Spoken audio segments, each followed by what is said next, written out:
Farmasi kelas 12 Farmasi B SMK Bintang Nusantara akan menjelaskan tentang sediaan galenik, ekstrak, tinktur, infus, aqua aromatica, sirup, olea pinguia, dan olea volatilia. Ilmu galenika adalah ilmu yang mempelajari tentang tata cara pembuatan sediaan atau preparat obat dengan cara sederhana dan dibuat dari alam. Galenika sendiri adalah sediaan yang dibuat dari hewan atau tumbuhan yang diambil sarinya. Tujuan dibuatnya sediaan galenika itu sendiri yang pertama yaitu untuk memisahkan zat-zat berkhasiat dari bagian-bagian yang dianggap tidak bermanfaat. Yang kedua untuk membuat suatu sediaan yang sederhana dan dipakai. Dan yang ketiga agar zat berkhasiat yang terkandung dalam sediaan tetap stabil dalam penyimpanan yang lama. Hal-hal yang perlu diperhatikan dalam pembuatan sediaan galenik adalah yang pertama derajat kehalusan, yang kedua konsentrasi atau kepekatan, yang ketiga suhu dan lamanya waktu, yang keempat bahan penyari atau cara penyari. Bentuk-bentuk sediaan galenik yaitu yang pertama dari hasil penarikan yaitu ekstra, tinktur, dekokta atau infus. Yang kedua dari hasil penyulingan yaitu yang pertama aqua aromatica, yang kedua olea volatilia atau minyak menguap, dan yang ketiga pinguia atau minyak lemak. Yang ketiga sirup. Sediaan galenik dapat digolongkan menurut cara pembuatannya yaitu yang pertama aqua aromatica, yang kedua ekstrakta, yang ketiga sirupi, dan yang keempat spiritus aromatik. Sediaan kering kental atau cair dibuat dengan penyari simplicia atau hewani menurut cara yang cocok di luar pengaruh cahaya matahari. Ekstraksi adalah proses pemisahan suatu zat atau beberapa dari suatu padatan atau cairan dengan bantuan pelarut. Pemisahan terjadi atas dasar kemampuan larutan berbeda dari komponen-komponen tersebut. Ekstraksi biasa digunakan untuk memisahkan dua zat berdasarkan perbedaan pelarut. Cairan penyari. Sebagai cairan penyari yang digunakan adalah air, ester, campuran, etanol, dan air. Cara pembuatan penyarian. Yang pertama, penyarian simplicia dengan air dilakukan dengan cara maserasi, paroklasi atau penyeduhan dengan air mendidih. Yang kedua, penyarian dengan campuran etanol dan air dilakukan dengan cara maserasi atau paroklasi. Yang ketiga, penyarian dengan eter dilakukan dengan cara paroklasi. Tinktur adalah sediaan cair yang dibuat dengan cara oklasi simplicia, hewani atau nabati dengan cara melarutkan senyawa kimia dalam pelarut yang tertara pada masing-masing monografi. Tinktur dibuat menggunakan 20% zat berkhasiat, 10% zat berkhasiat keras. Untuk bahan dasar yang mengandung harsa digunakan cairan penyair etanol 90% dan pada umumnya cairan penyair adalah etanol 70%. Penyimpanan dalam wadah tertutup rapat, sejuk, tempat sejuk.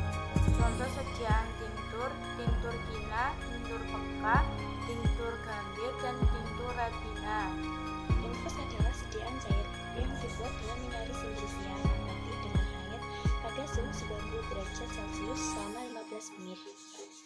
Hal-hal yang harus diperhatikan untuk membuat sediaan infus yaitu 1. Jumlah simplicia. Kecuali dinyatakan lain, infus yang mengandung bukan bahan berkhasiat keras dibuat dengan menggunakan 10% simplicia. 2. Banyaknya air ekstra. Umumnya, untuk membuat sediaan infus diperlukan penambahan air sebanyak 2 kali berat simplicia. Air ekstrak ini perlu karena simplicia yang kita gunakan pada umumnya dalam keadaan kering. 3. Penambahan bahan-bahan lain. Penambahan bahan tersebut bertujuan 1. Untuk menambah kelarutan, 2. Menambah kestabilan,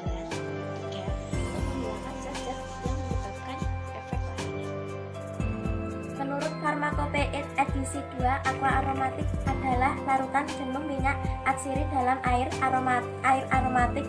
Ada yang memiliki daya terapi yang lemah, terlebih digunakan untuk memberi aroma pada obat atau pengawet. Air ini tidak boleh berwarna dan berlendir, tapi harus mempunyai bau dan rasa.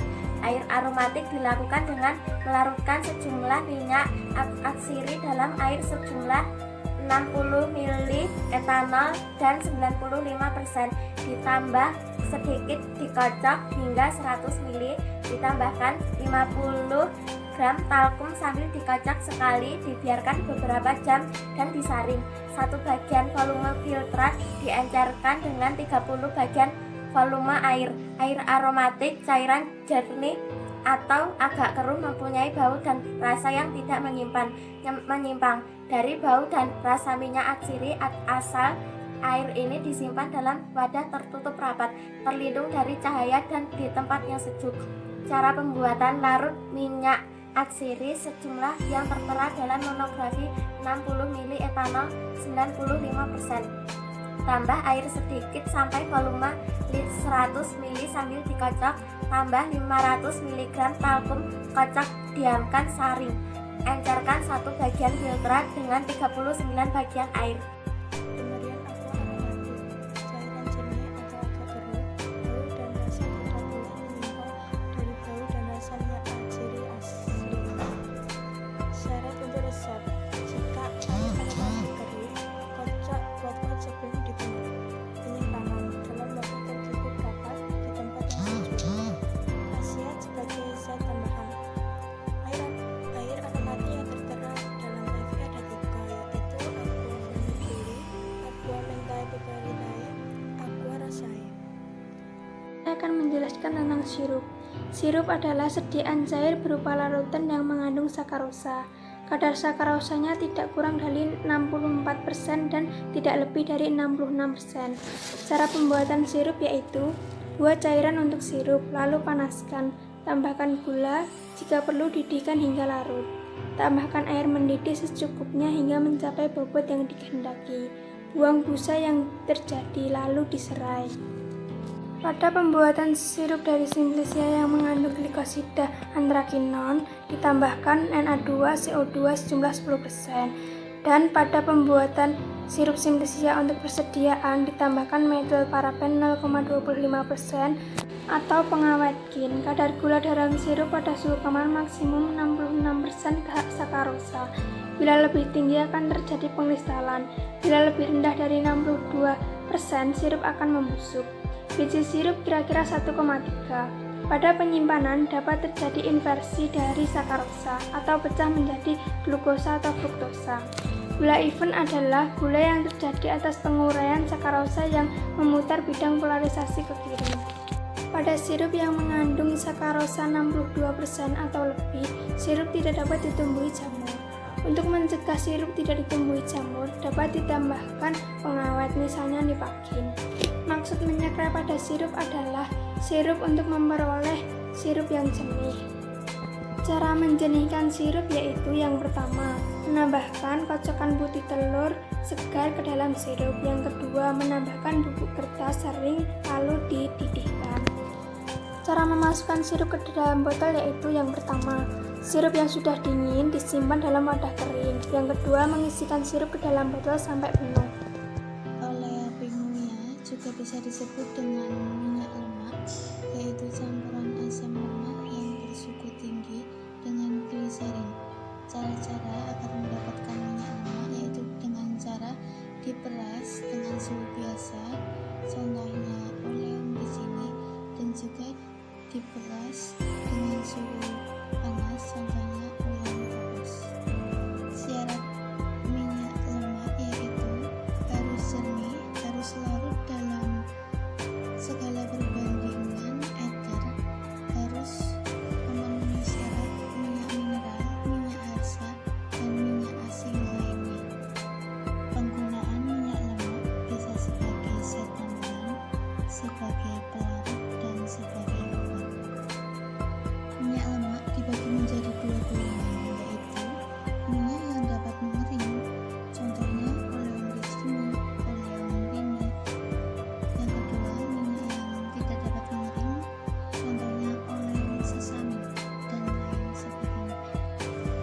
Penyimpanan minyak lemak yaitu harus dalam wadah tertutup baik, terisi penuh, dan terlindung dari cahaya. Contoh minyak lemak yaitu minyak kelapa, minyak coklat, dan minyak kacang. Olea volatilia ataupun minyak atsiri disebut juga sebagai minyak menguap, yang mudah menguap, ataupun minyak terbang. Yang dimana olea ini dibuat dari campuran bahan-bahan yang berbau keras, yang mudah menguap, yang diproses lebih dengan cara penyulingan ataupun dengan cara sterilisasi. Sifat minyak atsiri yang pertama itu mudah menguap, yang kedua itu berbau khas, yang ketiga wanginya juga khas, yang keempat minyak atsiri yang segar tidak berwarna. Cara memperoleh minyak atsiri yang pertama dengan cara pemerasan, yaitu dengan cara yang paling mudah ataupun cara yang paling primitif, yang dimana ini digunakan untuk simplisia ataupun minyak atsiri yang punya kadar yang sangat tinggi. Yang kedua dengan cara penyulingan atau destilasi. Yang pertama dengan cara langsung, bahan yang akan diolah atau dimasukkan ke dalam sebuah bejana di atas plat yang berlubang, yang dimana bejana ini berisi air. Uap air yang naik melalui lubang tersebut didinginkan, kemudian tetesan dari minyak tersebut ditampung di dalam sebuah botol. Yang kedua dengan cara tidak langsung, bahan yang akan diolah dimasukkan ke dalam sebuah bejana dan ditambah dengan air. Aliran ke dalamnya uap air yang berada dalam bejana tersebut saat ini dapat digunakan untuk bahan bakal dalam jumlah yang sangat banyak. Tiga dengan cara enfurek. Biasanya untuk minyak atsiri yang berasal dari bunga yang digunakan untuk kosmetik. Daun bunga disebarkan di atas kuping gelas yang lebih dulu dilapisi dengan lemak, dibiarkan, lalu setelah itu dikeruk. Mungkin itu saja dari kelompok kami. Bila ada kata kami mohon maaf. Bila wabillahi taufiq wal hidayah. Wassalamualaikum warahmatullahi wabarakatuh. See you next time.